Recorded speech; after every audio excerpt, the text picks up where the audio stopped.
The morning sun, usually a comforting presence in Eleanor's meticulously kept living room, felt strangely harsh. At 67, Eleanor had long settled into a routine that prioritized peace and order. Her days were a tapestry of gardening, reading, and the quiet satisfaction of managing her affairs with precision. Today, however, that peace was a fragile thing, poised to shatter.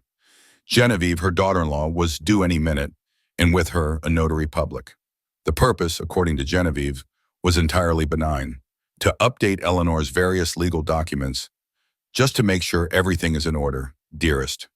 Genevieve had been insistent, her voice dripping with an almost cloying sweetness that Eleanor had learned to distrust over the years. "It's for your own good, Grandma," she chirped just last week, as if Eleanor were a doddering old woman incapable of handling her own paperwork. "Arthur and I just want to make sure you're protected." Eleanor had nodded, offering a weak smile, grateful, or so she thought, for the attentiveness. Genevieve often took on this role of the dutiful daughter-in-law, bustling about, organizing, offering help that sometimes felt more like intrusion. Today it was about her will, her property deeds, her financial directives, all the pillars of Eleanor's independence. Eleanor was just smoothing down the lace doily on the antique mahogany table, where the stack of neatly organized documents lay awaiting the notary's stamp, when her phone buzzed with an unfamiliar urgency. It was a text message from Mr. Harrison, her longtime lawyer. "Call me now. Don't go to that meeting." The words hit Eleanor with the force of a physical blow. Mr. Harrison, a man of quiet decorum and measured responses, never sent urgent texts. His communications were always precise, formal, and delivered through his secretary. This raw, direct command, bypassing all usual channels, sent a cold dread spiraling through Eleanor's stomach. Her blood ran cold, an icy realization spreading through her veins that something was terribly, terribly wrong. She stared at the screen, the words blurring, trying to make sense of the sudden, uncharacteristic alarm. Before she could even process the message, a cheerful, if slightly strained voice echoed up the stairs. "Eleanor, the notary's here. Are you ready?" It was Genevieve, her impatience barely concealed beneath a veneer of politeness. "We don't want to keep Mr. Davies waiting, do we?" Eleanor's hand trembled as she slid her phone back into her pocket. The recent past suddenly replayed in her mind like a disjointed film. Genevieve's sudden flurry of attentiveness over the last few months, always offering to help with bills, suggesting they streamline her investments, pushing to organize her financial records. At the time, Eleanor had dismissed it as Genevieve finally growing into a more caring role, perhaps even an attempt to bond after years of polite distance. Now a sinister pattern emerged, and Arthur, her son. He had been so evasive lately, so distant, he would barely meet her gaze when she brought up Genevieve's help. A prickle of unease had been there, a small, nagging voice Eleanor had, until now, chosen to ignore. Was it possible he knew something? Was he part of this? The thought was a sharp stab to her heart. Ignoring Genevieve's persistent calls from downstairs, Eleanor retreated to her bedroom, her fingers fumbling as she dialed Mr. Harrison's number. He picked up on the first ring, his voice tight with suppressed urgency. "Eleanor, thank goodness you called. Are you still home?" "Yes, but Genevieve and the notary are here." "What's going on, Mr. Harrison?" she whispered, her voice barely audible. "Stay home, Eleanor.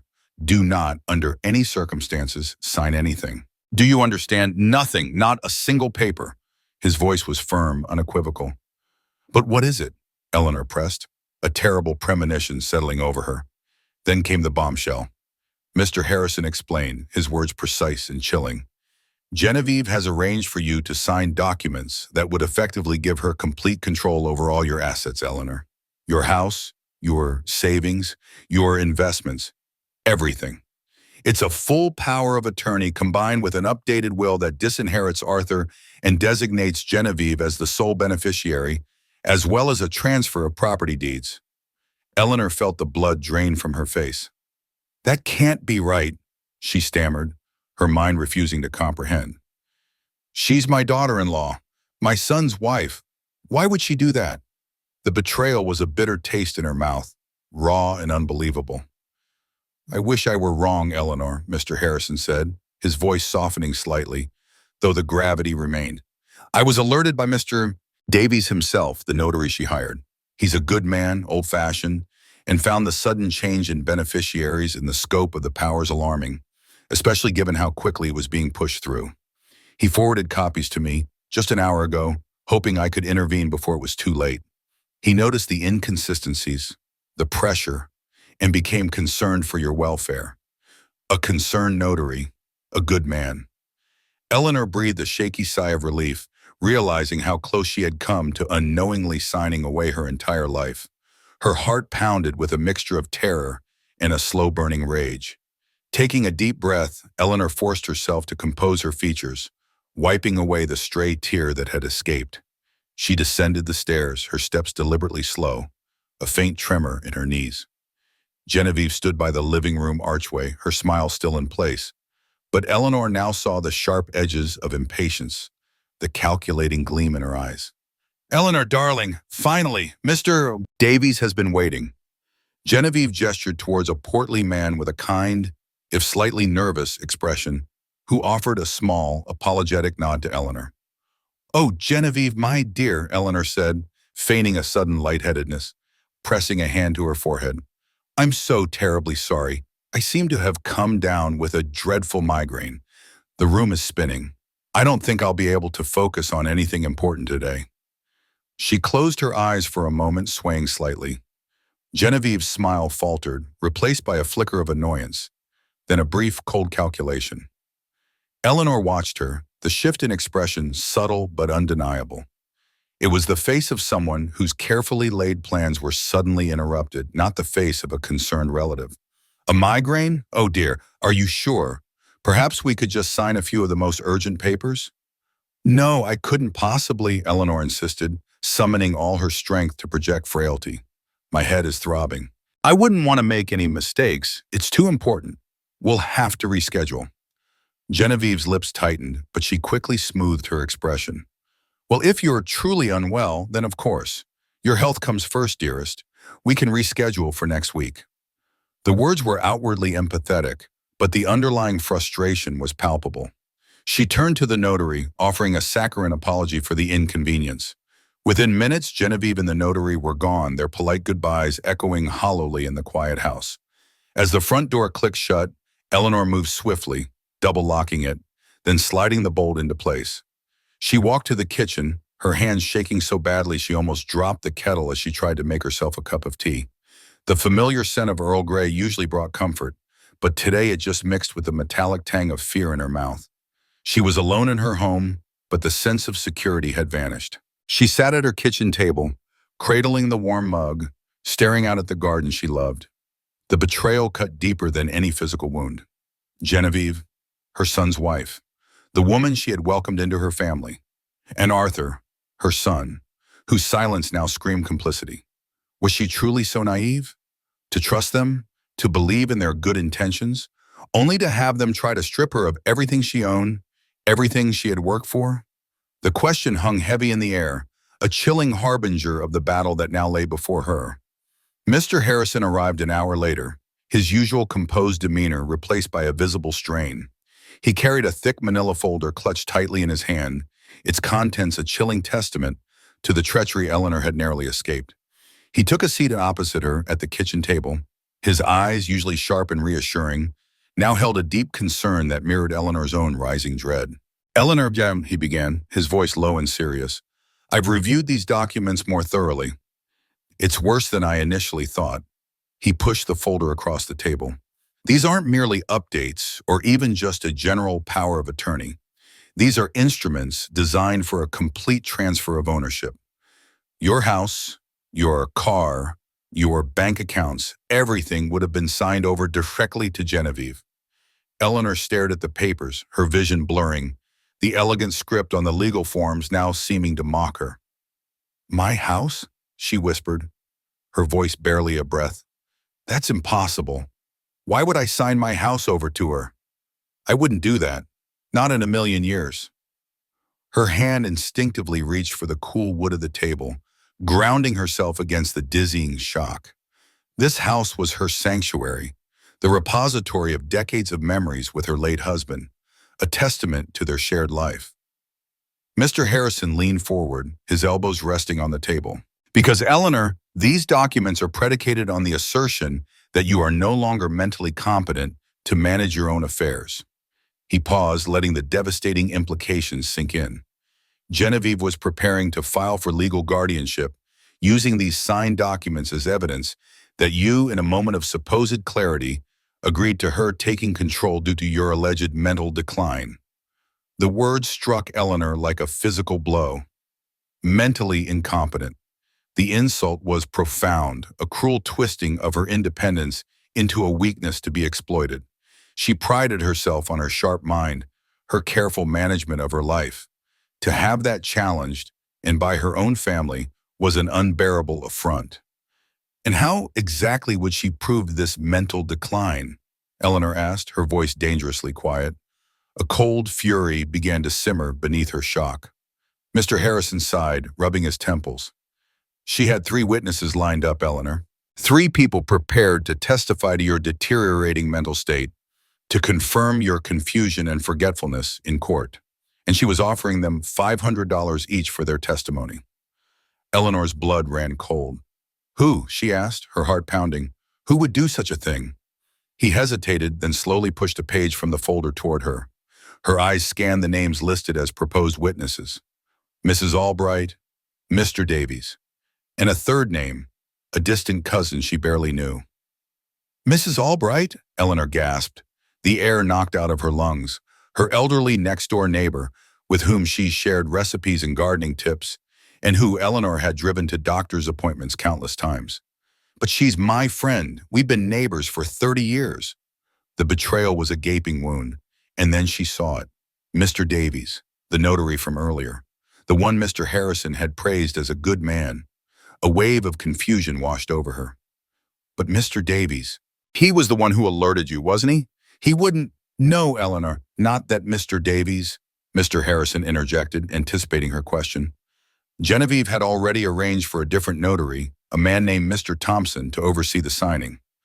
Mr. Davies, the one who contacted me, was originally approached by Genevieve but became suspicious. He refused to participate and then came to me. He then informed me that Genevieve was planning to use a different, less scrupulous notary. The Mr. Davies listed here is a neighbor, a casual acquaintance who Genevieve was apparently hoping to exploit. It seems she cast a wide net.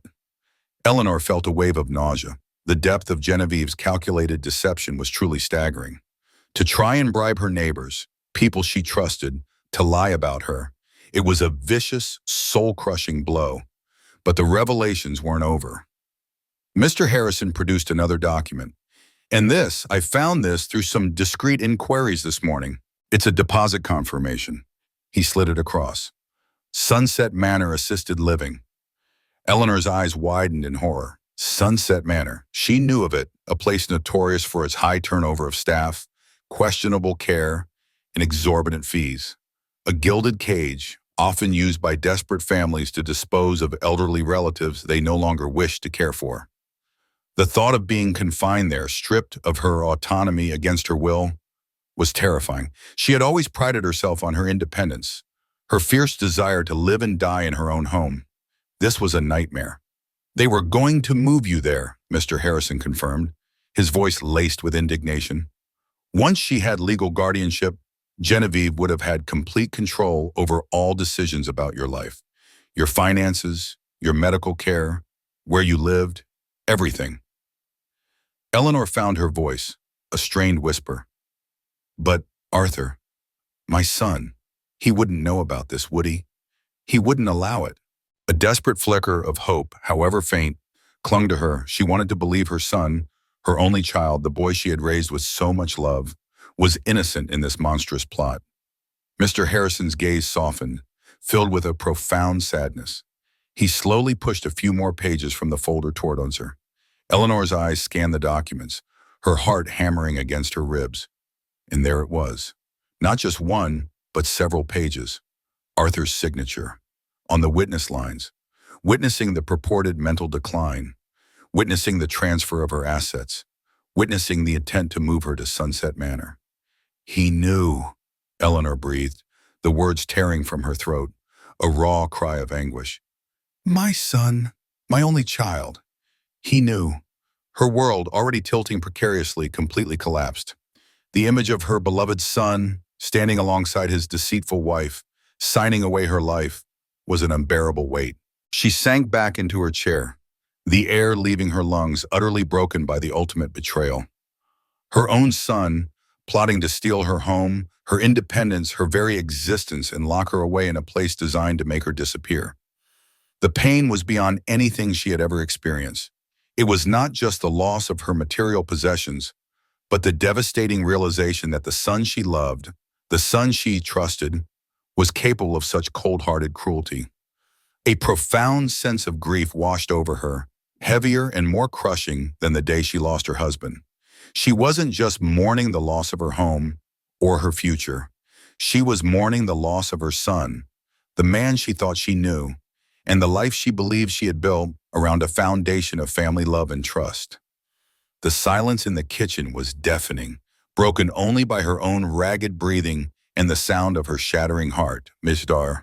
Harrison carefully closed the manila folder, his gaze fixed on Eleanor, who remained slumped in her chair, the magnitude of the betrayal still sinking in.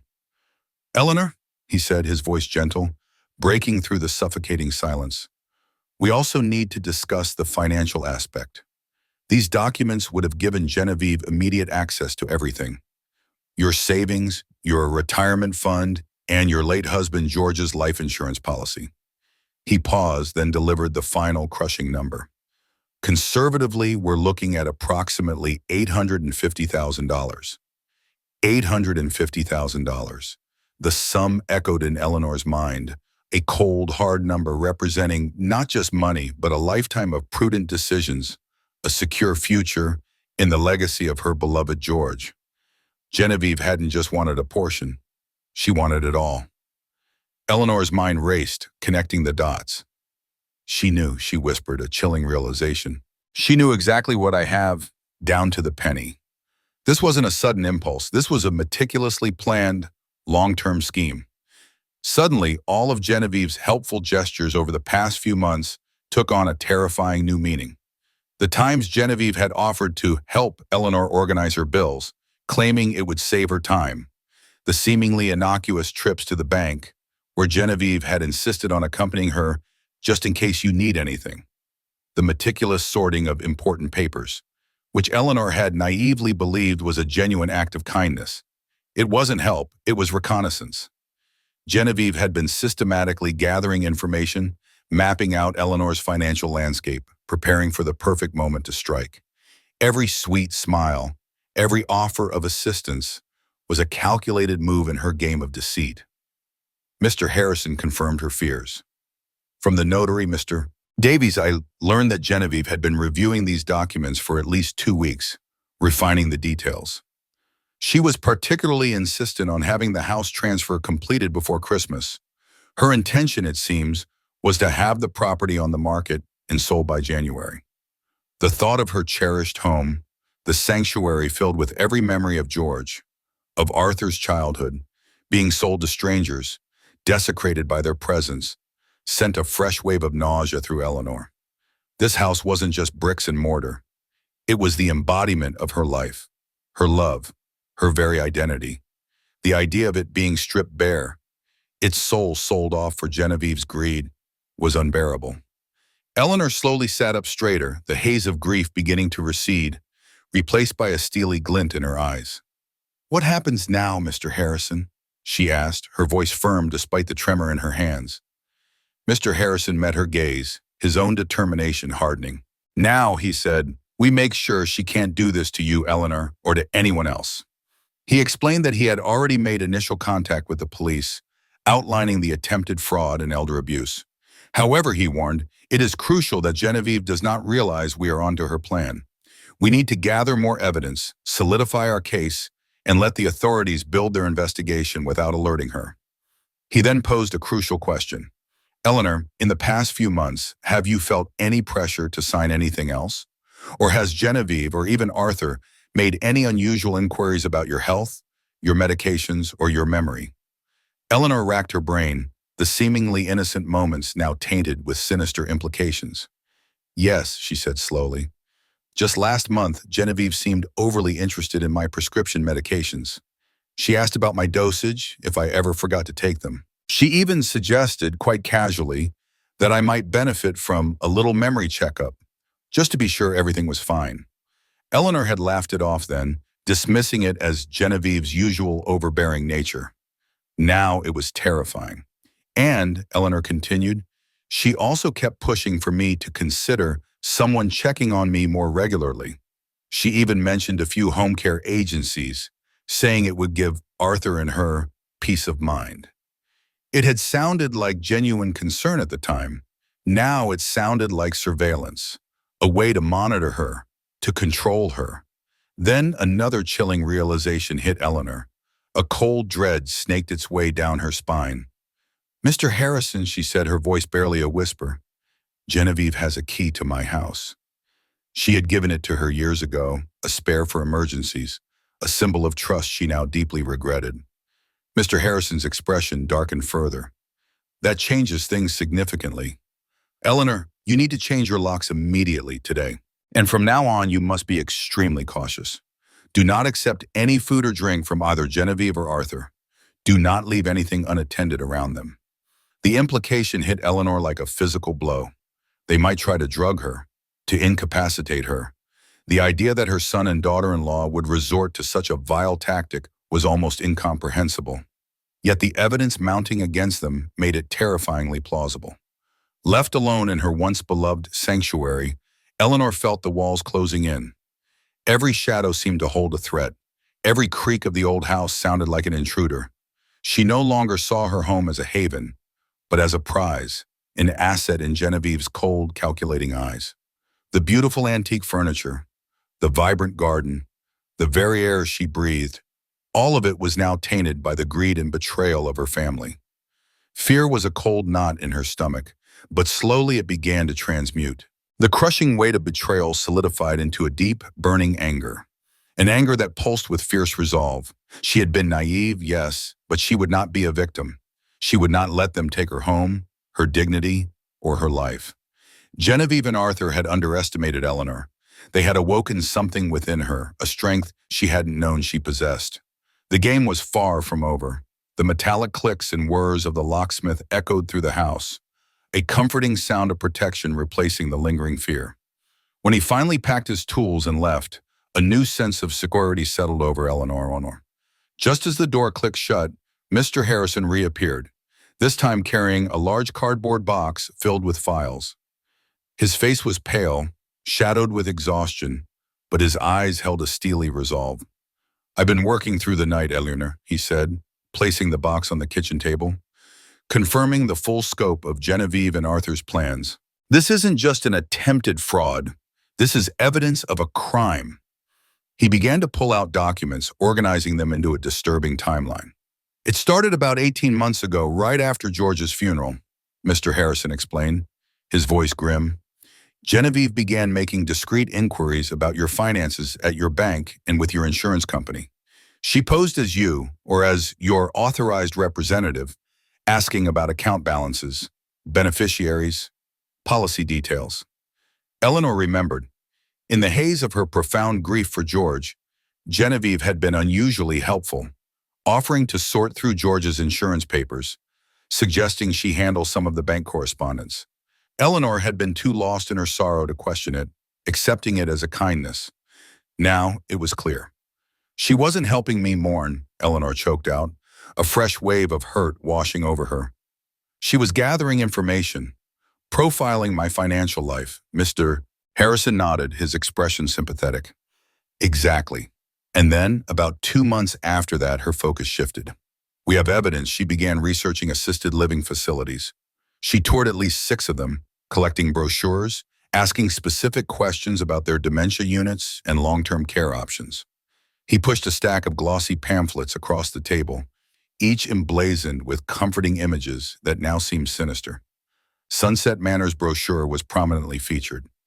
Eleanor picked up one of the brochures, her fingers tracing the idyllic image of seniors laughing in a sun-drenched garden. A bitter laugh escaped her lips. "While I was mourning my husband, still trying to come to terms with losing the love of my life," she said, her voice laced with pain. She was already planning to warehouse me, to get rid of me. The casual cruelty of it was breathtaking. He then produced a small, leather-bound journal. This, Eleanor, is a journal Genevieve kept. He opened it, revealing neat, spidery handwriting. It's a detailed record of fabricated incidents, stories of your mental decline, repetitive conversations, moments of confusion, instances of paranoia, forgetfulness. She even made notes about your physical condition, describing you as frail and disoriented. Eleanor stared at the pages, a cold rage building inside her. These are lies, she seethed, slamming her fist lightly on the table. Complete fabrications. I'm 67, not a senile old woman. I run my household, I manage my finances, I read daily, I'm perfectly lucid. I know, Eleanor, Mr. Harrison said gently, but to someone who doesn't know you, these could be very convincing lies, especially when backed by witness testimony. Then came the hardest blow. Mr. Harrison pulled out another document, an official-looking affidavit. And this, he said, his voice softer, is where Arthur comes in with his full, conscious participation. He signed an affidavit, Eleanor, stating that he had personally witnessed your mental decline, corroborating Genevieve's fabricated journal entries. He swore under oath that you were no longer competent to make your own decisions. Eleanor felt the air leave her lungs once more. Her son, her beloved Arthur, the one she had held as an infant, guided through childhood, celebrated through every success. The one who, just last week, had called her, his voice warm, saying, "Love you, Mom, just checking in." All the while, he had already sworn under oath that she was unfit, that she was losing her mind. The affectionate words now rang hollow, a cruel mockery of what she thought was their bond. The depth of Arthur's betrayal was a chasm that swallowed her whole. It was not just an act of greed, but a complete erasure of her worth as a mother, as a human being. Mr. Harrison, seeing the profound pain in her eyes, poised, then continued, his voice firm. And there's more. I managed to get access to some of their text messages. He pulled out printouts of screenshots. They discussed bribing the witnesses, negotiating the prices. They also discuss how to handle you if you fight this. Eleanor leaned forward, her eyes scanning the chilling words. Genevieve's message to Arthur, bold and utterly devoid of empathy, jumped out at her. She'll be in Sunset Manor. Who's going to believe a confused old woman in a nursing home? The casual cruelty of it sickened Eleanor to her core. Her own son had read this, had agreed to it.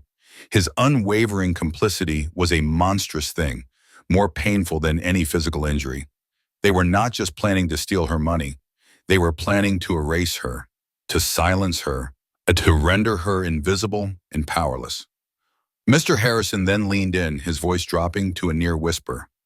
Eleanor, according to my sources within Sunset Manor, their plan was to expedite the process once you were admitted.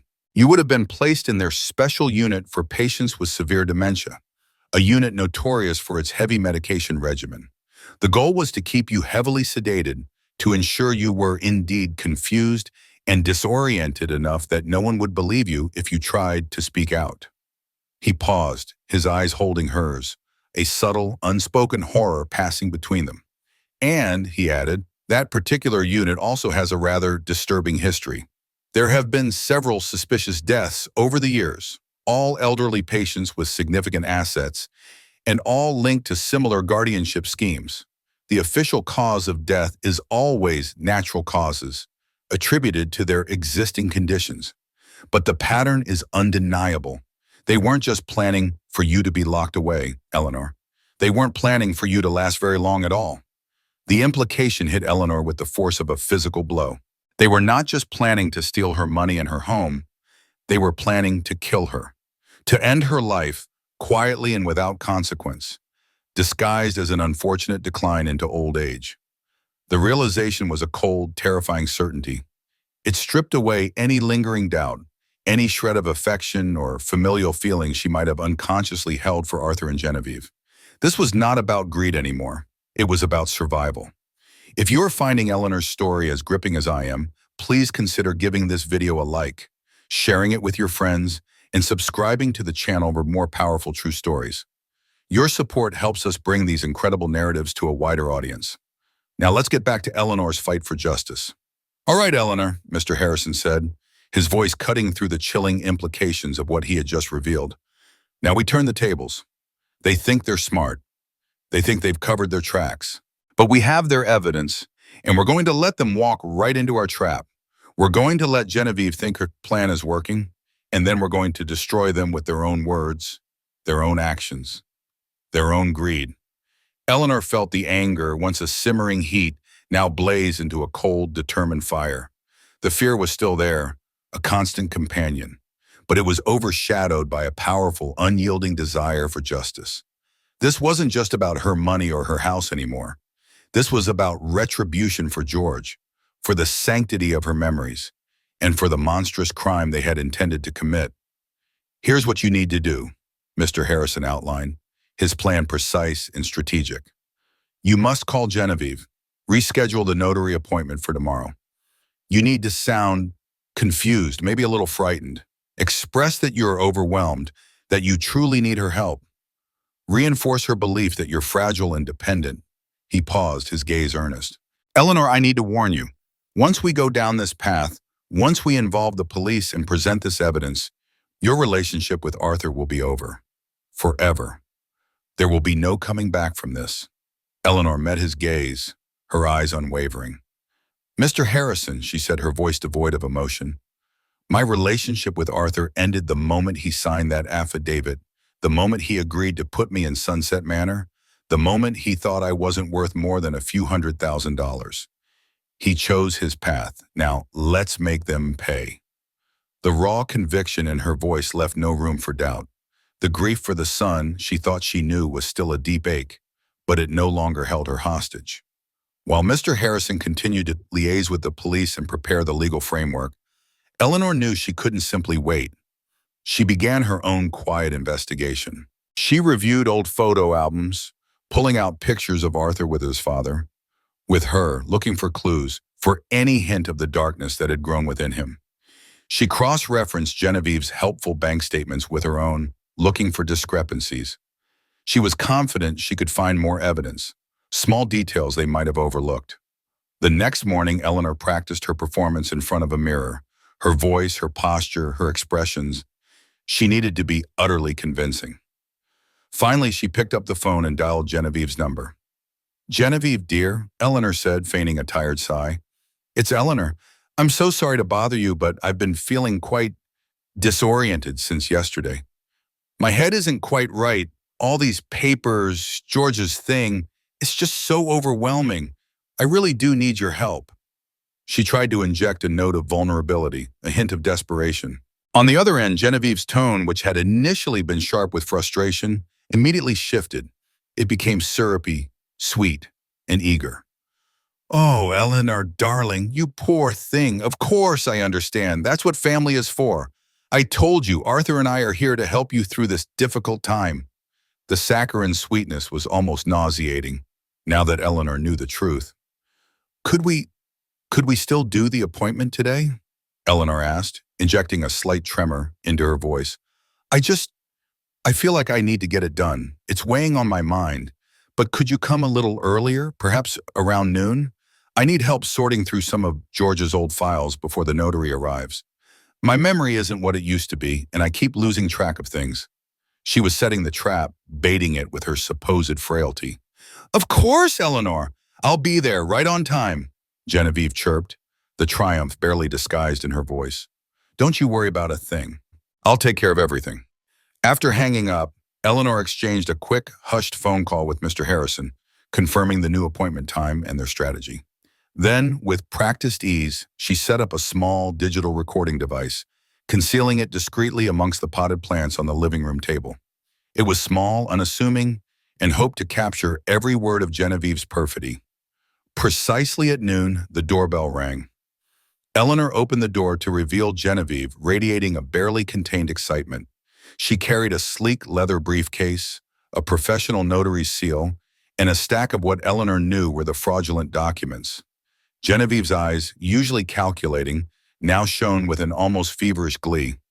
Eleanor, darling, how are you feeling? Genevieve asked, rushing in, her embrace a fleeting, insincere gesture. A little better, dear, now that you're here, Eleanor replied, managing a weak, grateful smile. She led Genevieve to the living room table, which was now strewn with innocuous-looking documents. Old utility bills, George's faded fishing licenses, tax returns from a decade ago. It's just all these papers from George. I get so overwhelmed. I don't know what's important, what's not. My head feels so foggy. Genevieve's eyes lit up, scanning the haphazard pile of papers, clearly assessing their value. She then turned back to Eleanor, her voice dripping with false concern. Oh, Eleanor, I know. It's a lot for you to handle. But don't you worry. Once you've signed these documents, once I have power of attorney, you won't have to worry about any of this anymore. I'll take care of everything for you. It will be such a relief, you'll see. Genevieve then efficiently spread out the real documents on the polished mahogany table, carefully positioning them for signing. She began to speak, vaguely reassuring Eleanor about security and peace of mind, glossing over the legal language with practiced ease. Eleanor watched her, playing the part of the confused, trusting elder, while beneath her placid exterior, a growing rage coiled. Genevieve's expertise in deception was chillingly evident, her every word a thread in the intricate web of lies she had spun. Genevieve's voice, a smooth blend of feigned concern and underlying impatience, flowed over Eleanor. She held up the first document, a general power of attorney, her finger tracing the bold title. Now this one, darling, gives me the authority to handle your banking, pay your bills, manage your investments. Just the usual things, so you don't have to worry your pretty head about any of it. I'll take care of everything, just like I promised. She offered a saccharine smile, waiting for Eleanor's nod of comprehension.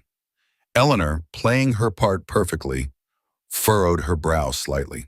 Oh, that sounds helpful, dear, she murmured, trying to sound a touch bewildered. Genevieve moved on, her hand hovering over the next formidable-looking document. And this one, she continued, her voice dropping to a confidential tone, is just a temporary transfer of the house. It's really just for legal protection.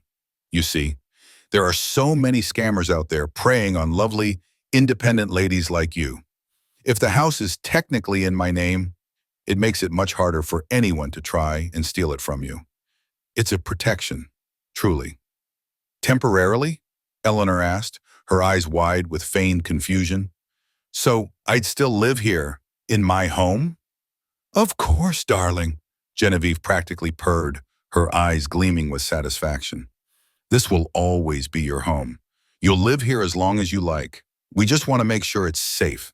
Though, she added, almost as an afterthought, if you ever needed more specialized care, later on, we'd have the flexibility to make sure you're comfortable without any legal complications. For your own good, of course. The casual way Genevieve articulated Eleanor's future in an assisted living facility, masked under the guise of flexibility and specialized care, was breathtaking. It showed a complete lack of empathy, a cold, calculating disregard for Eleanor's autonomy and desires. The thought of being warehoused, as she had suspected, was no longer just a fear, but a concrete plan articulated with a cheerful smile. And Arthur, Eleanor ventured, her voice soft, does he think this is all for the best too? Eleanor was hoping to elicit more incriminating statements, to draw out his direct involvement. Genevieve's smile broadened. Arthur absolutely agrees with everything, darling. In fact, he's the one who pushed for this. He's been so worried about you, living alone. He's noticed changes, you know. Little things like repeating stories, forgetting appointments. He just wants what's best for his mother. We both do. We love you very much, Eleanor. The words of affection were like venom, sickening Eleanor. She bit her tongue, resisting the urge to snap at Genevieve, to reveal the truth she now held in her heart. Well, Eleanor mused, nodding slowly, I suppose I have been a bit forgetful lately. Getting older, I suppose. She offered a small, self-deprecating chuckle, making sure it sounded genuine. Genevieve, satisfied, pulled out another form. And this is the medical power of attorney. This is just standard care, you know. It ensures that if, God forbid, your judgment ever became impaired, I could make decisions about your health, things like medication adjustments, ensuring you're comfortable. Eleanor felt a cold shiver run down her spine. Medication adjustments. The phrase hung in the air, loaded with sinister meaning. Genevieve wasn't just building a legal case to declare her incompetent. She was building justification to have her drugged, to silence her, to render her truly confused. Finally, Genevieve presented the last document. And this, dear, is for emergency situations.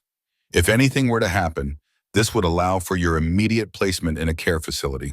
It's just a precaution, a safety net, to ensure you're always looked after. She leaned closer, her voice conspiratorial. I've done a lot of research, Eleanor. These facilities, especially the ones specializing in memory issues, they're truly lovely and peaceful. Think of it as a nice, quiet place where you won't have to worry about a thing. The way Genevieve described these institutions as lovely and peaceful made Eleanor's skin crawl. She knew exactly which memory issues unit Genevieve was referring to, the one notorious for its heavy sedation and suspicious deaths. Eleanor's hand, feigning a tremor, reached for the pen Genevieve offered. She picked it up, her fingers trembling, visibly, a masterclass in controlled deception. I suppose, if you and Arthur think this is best, Eleanor said, her voice wavering slightly, conveying a sense of reluctant submission. She pretended to hold the pen uncertainly, as if struggling to grip it. Just as Genevieve's face lit up with triumph, and she practically vibrated with eagerness for the notary's arrival, Eleanor dropped the pen, letting out a small, dramatic gasp. Oh dear, my mind just went completely blank. I promised Mrs. Lee I'd pop over this afternoon to water her plants while she's away. She's visiting her sister, and I completely forgot. I must go. It'll only take 10 minutes, but I promised. Genevieve's expression immediately clouded over. Her perfectly sweet smile contorted into a mask of visible agitation, her impatience barely concealed. Mrs. Lee, now, Eleanor, the notary will be here any minute. Her voice was sharp, a distinct contrast to her earlier syrupy tones. Oh, it won't take long, dear, Eleanor insisted, feigning innocence. She's relying on me, you see. Can't let her plants die, can we? I'll be right back. Genevieve sighed, a frustrated hiss escaping her lips. The sudden shift in her demeanor, her almost frantic impatience, confirmed Eleanor's suspicion. There was an urgent, unseen deadline at play. Genevieve's desperation for these documents to be signed immediately signaled that time was of the essence, that the net was closing in, and she needed this final step completed without delay. Whatever her ultimate plan, it relied entirely on Eleanor's signature, and soon.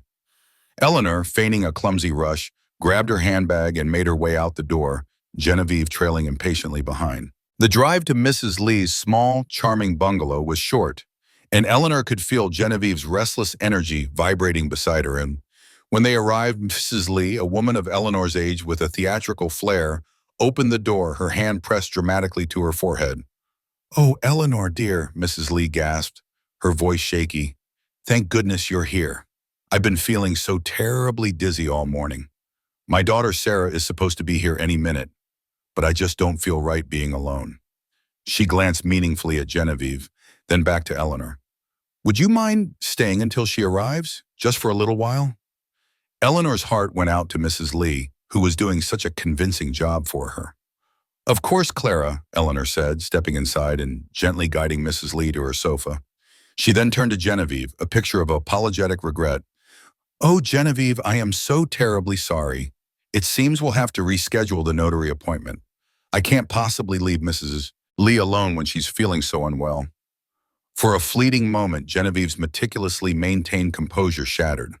A flash of pure, unadulterated fury crossed her face, a cold, reptilian anger that was terrifying to behold. It quickly vanished, replaced by her usual mask of false concern. Oh dear, of course, Eleanor, Mrs. Lee's health is paramount. Her voice, however, was strained, her hands clenching at her sides. Eleanor pressed her advantage. And you know, dear, Arthur mentioned he might pop by tomorrow afternoon. I would just hate for him to worry, seeing all those legal papers spread out. Perhaps we should just wait until next week, when things are a little calmer. Genevieve's alarm was unmistakable. Next week? She exclaimed, the sweetness entirely gone from her voice. Eleanor, these things really shouldn't wait. What if something happened in the meantime? It's much better to get these important matters settled. For your own security, you understand. The urgency in Genevieve's voice was palpable, a clear indicator that their timeline was far more pressing than Eleanor had initially suspected. It confirmed Mr. Harrison's suspicions. There was a dangerous, unseen deadline looming. Genevieve was desperate. Oh, I suppose you're right, Eleanor said, feigning a reluctant capitulation.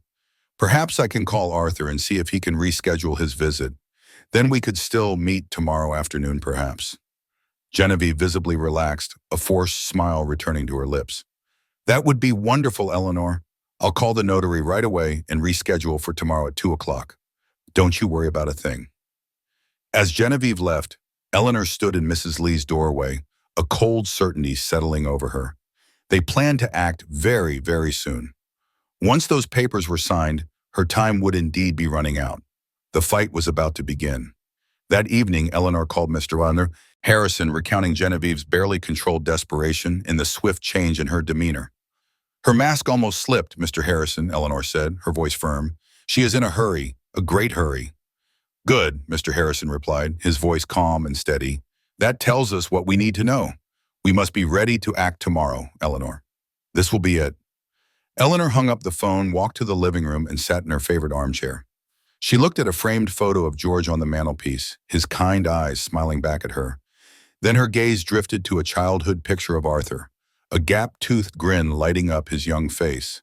The grief for the boy he once was, and the man he had become, was a dull ache, but beneath it her resolve hardened.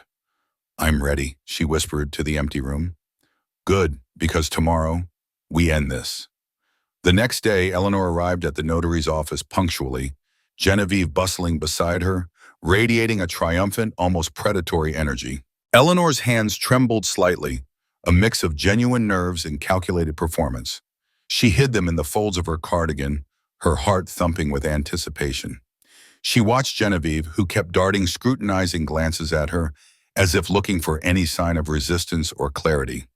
Are you feeling all right, Eleanor? Genevieve asked, her voice a shade too concerned. You look a little pale.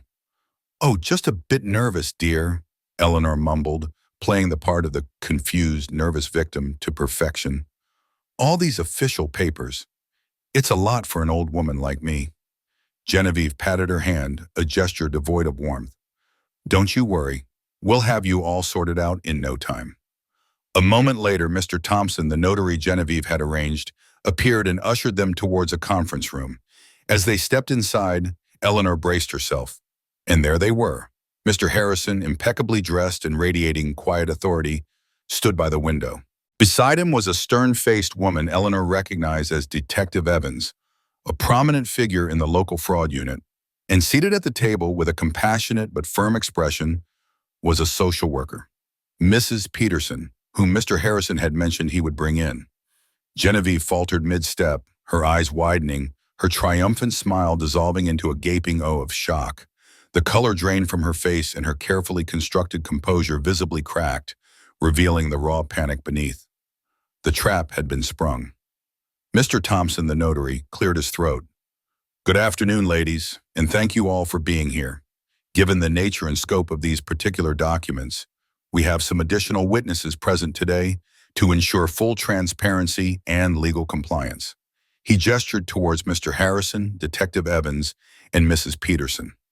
Genevieve's eyes darted between them, a flicker of suspicion battling with her ingrained avarice. She seemed to assume they were all simply part of the transparency process, perhaps even more high-level individuals brought in to solidify the legitimacy of the transfer.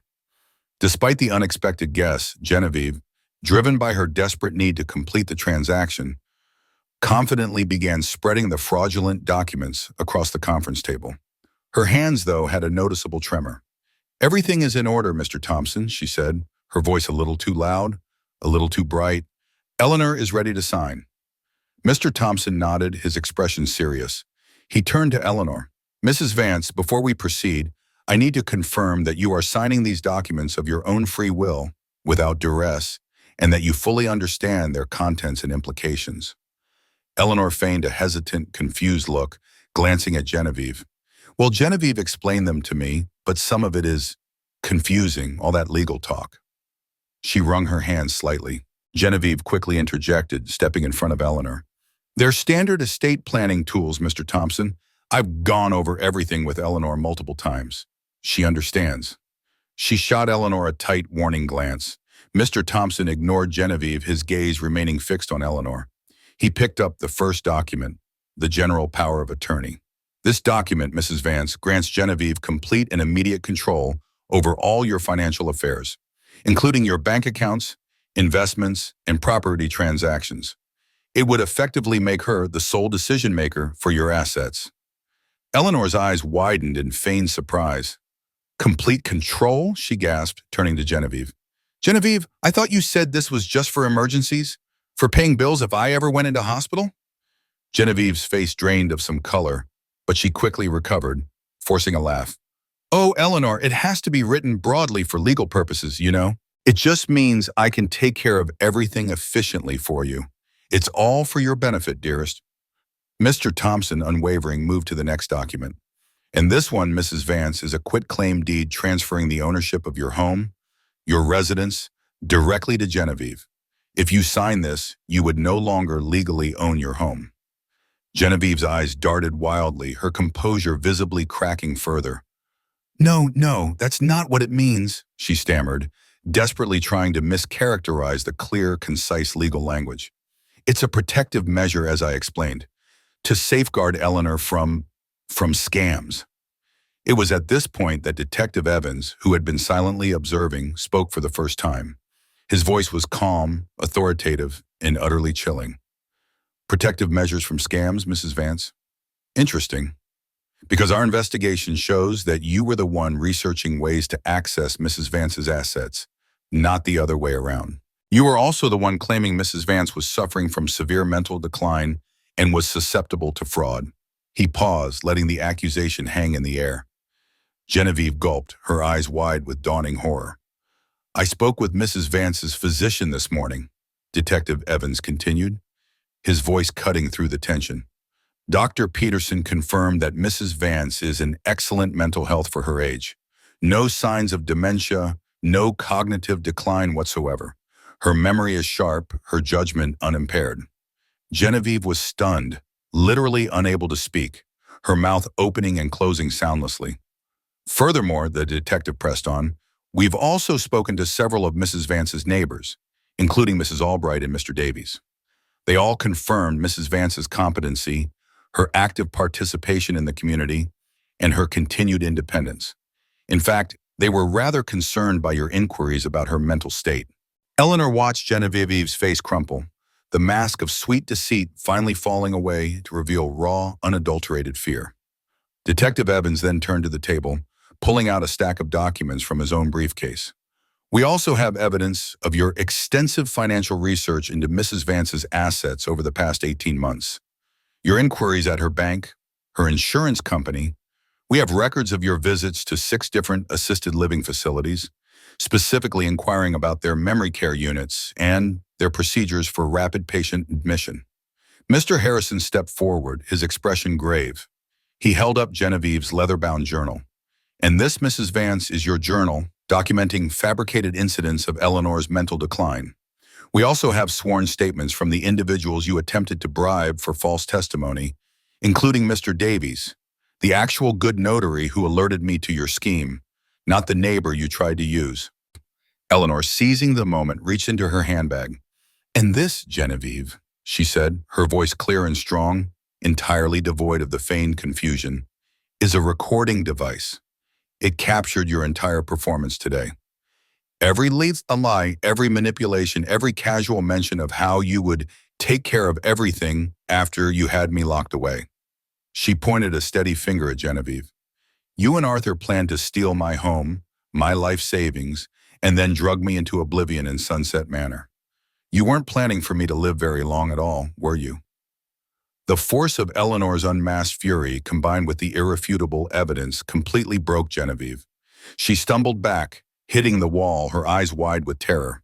Mrs. Vance, Detective Evans stated, stepping towards her, You are under arrest for attempted elder abuse, attempted fraud, and conspiracy. You have the right to remain silent. Anything you say can and will be used against you in a court of law." As the detective began to recite the Miranda rights, Eleanor saw Genevieve's eyes darting frantically, not for a way out, but for Arthur. Her complicity was absolute. The silence in the room was deafening, broken only by the detective's measured words and Genevieve's ragged gasps for air. 6 months later, Eleanor stood in her kitchen, the morning sun streaming through the window, bathing the room in a soft, golden glow. She watched the sunrise paint the sky with vibrant colors, a peaceful scene that mirrored the tranquility she finally felt within herself. A gentle breeze rustled the leaves of the old oak tree in her garden, and the air was filled with the sweet scent of blooming jasmine. She took a deep, steady breath, savoring the feeling of being truly free. The legal proceedings had concluded with swift, decisive justice. Genevieve had been sentenced to 5 years in federal prison for elder abuse, attempted fraud, and conspiracy. The judge, a no-nonsense woman known for her strict adherence to the law, had been particularly harsh. Mr. Harrison, true to his word, had presented compelling evidence not only of Genevieve's scheme against Eleanor, but also of 2 other elderly victims she had targeted using similar manipulative tactics. It was clear Genevieve was a predator, and the judge ensured she would pay for her crimes. Arthur, Eleanor's son, received a lighter, though still significant, sentence: 3 years of probation and extensive community service. His complicity, while undeniable, was deemed less active than Genevieve's, a result of both his wife's forceful personality and his own regrettable weakness. Eleanor had not spoken to him since his arrest. His phone calls, initially desperate pleas, had become increasingly sporadic, eventually ceasing altogether. She had deleted every voicemail without listening, the sound of his voice now an unbearable reminder of the deepest betrayal imaginable. Some betrayals, she had learned, were simply too deep to forgive, too corrosive to ever heal. With Mr. Harrison's help, Eleanor had meticulously crafted a new will, ensuring her assets would be used for good, not for greed. Her substantial savings and the proceeds from Georgia's life insurance policy were now designated for charities she deeply believed in: a local women's shelter that provided refuge for victims of domestic violence, and a foundation dedicated to providing legal aid for elderly individuals facing similar challenges to her own. Her beloved house, the sanctuary she had fought so hard to protect, was to become a transitional home for women escaping abusive situations, an ironic yet fitting twist, given her own brush with malevolent control. The quiet chime of her phone pulled Eleanor from her thoughts. It was Mrs. Lee, her voice cheerful. "Eleanor, darling, don't tell me you forgot book club today. We're discussing The Nightingale, and I need your insights." Eleanor smiled. Since the ordeal, she had grown closer to her neighbors, finding solace and strength in their camaraderie.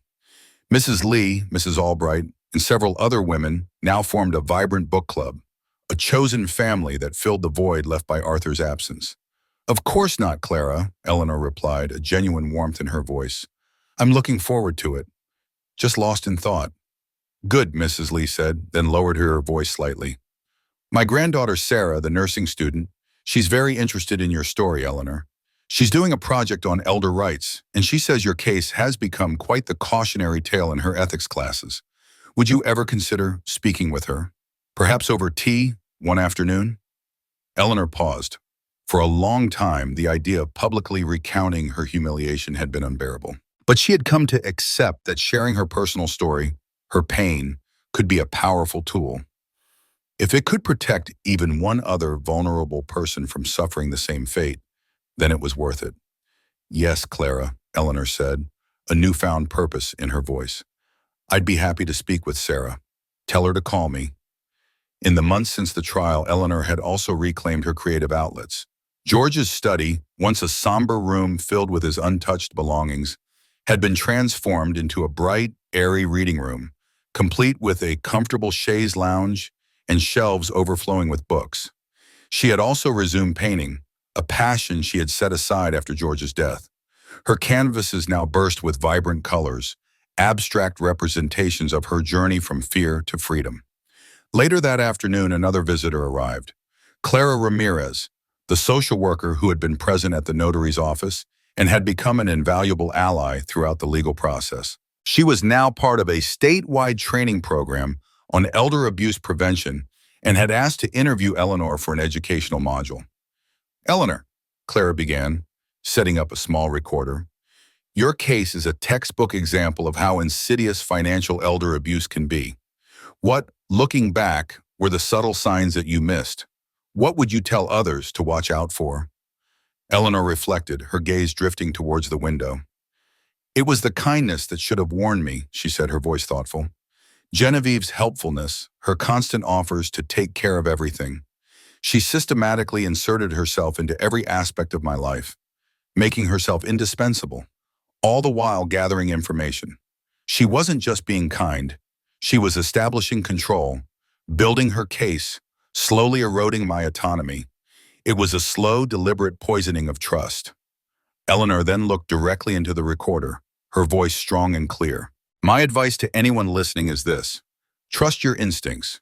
If something feels off, it probably is. And don't be afraid to ask for help from someone you truly trust. Someone who has nothing personal to gain from your affairs, like an independent lawyer or a trusted friend, not necessarily family. Because sometimes the people closest to you are the ones with the sharpest knives." As the interview concluded, Clara thanked her profusely. "Your courage, Eleanor, will undoubtedly save lives." Eleanor smiled, a genuine, radiant smile that reached her eyes. She thought of Arthur one last time. "Arthur made his choice," she murmured to herself, watching Clara depart. "And I made mine." She had mourned the loss of her son, but she refused to let his betrayal define her future. She was happier now than she had been in years, embracing her second chance at life, surrounded by a chosen family, living a life of simple pleasures freely chosen. Her legacy would not be one of victimhood, but of resilience, wisdom, and a fierce, unyielding spirit.